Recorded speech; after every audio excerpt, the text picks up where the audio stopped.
અખિલ ભારતીય પત્રકાર સુરક્ષા સમિતિના રાષ્ટ્રીય અધ્યક્ષ જિગ્નેશભાઈ કાલાવડિયા આજે સુપ્રસિદ્ધ સોમનાથ મહાદેવ મંદિરે શીશ ઝુકાવવા આવ્યા છે।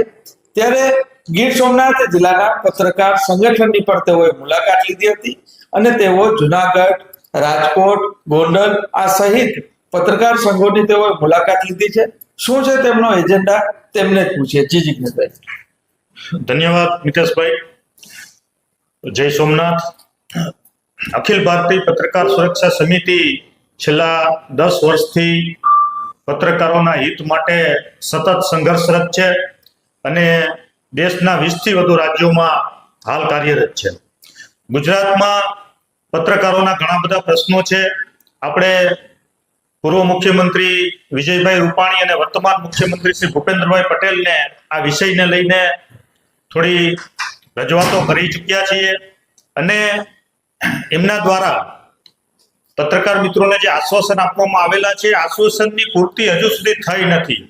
તો આગામી સમયમાં આગામી નવેમ્બર મહિનામાં એક ગાંધીનગર મુકામે પત્રકારોનું રાષ્ટ્રભરનો એક જોરદાર મહાસંમેલન યોજવા માટે અમે પ્રયત્ન કરી રહ્યા છીએ અને એ સંદર્ભમાં જ અમે આ જિલ્લા અને તાલુકા પત્રકાર સંઘોની મુલાકાત લઈ રહ્યા છીએ, જેથી કરીને પત્રકાર સુરક્ષા કાનૂનની જે એબીપીએસએસ ની લડાઈ છે એને બળ મળે અને નવેમ્બર મહિનામાં ગાંધીનગરમાં જે સંમેલન થવા જઈ રહ્યું છે એ વાત સરકારશ્રી સુધી પહોંચે એ હેતુથી અમે આ પ્રવાસનું આયોજન કર્યું છે અને એના ઉપક્રમે આજે અમે વેરાવળ પત્રકાર સંઘ અને અમારા ગીર સોમનાથ જિલ્લાના અખિલ ભારતીય પત્રકાર સુરક્ષા સમિતિના અધ્યક્ષ મિતેશભાઈ અને એની ટીમ સાથે આ બાબતને લઈને વિચારણા કરી છે અને આગામી આયોજનો બાબતે આગામી રણનીતિ બાબતે ચર્ચાઓ કરી છે। ખાસ કરીને જે પત્રકારોના જિગ્નેશભાઈ જે અટકેલા પ્રશ્નો છે જેવા કે સરકાર માન્ય પત્રકારોનો દરજ્જો ધરાવતા હોય તેને એસટી અને બસની જે સેવા હતી તે કોરોના કાળથી બંધ થઈ છે,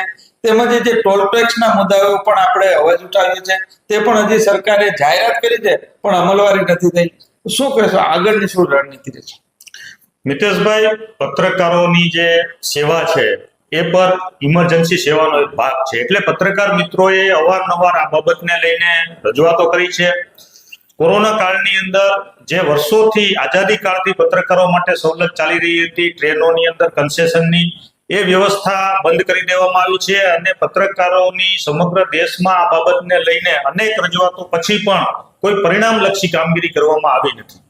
આવી જ બસની અંદર પણ અમુક જે માગણીઓ છે એ સંતોષવામાં આવી નથી અને પત્રકારોની જે સૌથી સવિશેષ જે ડિમાન્ડ છે પત્રકાર સુરક્ષા કાનૂન કે જો એ સંવૈધાનિક દરજ્જો પત્રકારોને મળે તો આ બધી પ્રકારની જે નાની નાની સમસ્યાઓ છે એનો અંત આવી જાય। તો આ બાબતને લઈને આપણું જે સંગઠન છે એ સતત કાર્યશીલ છે।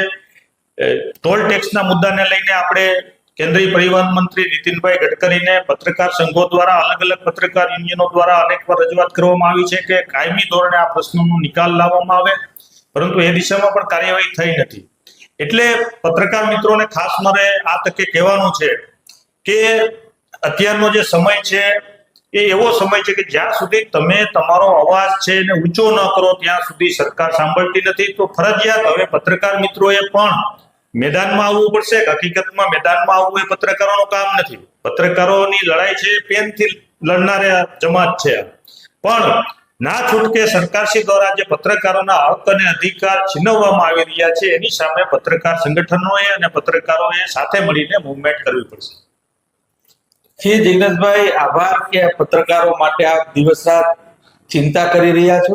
ભગવાન સોમનાથના સાનિધ્યમાં આપ આવ્યા છો ત્યારે ભગવાન સોમનાથ આપના દરેક તમન્નાઓ પૂરી કરે।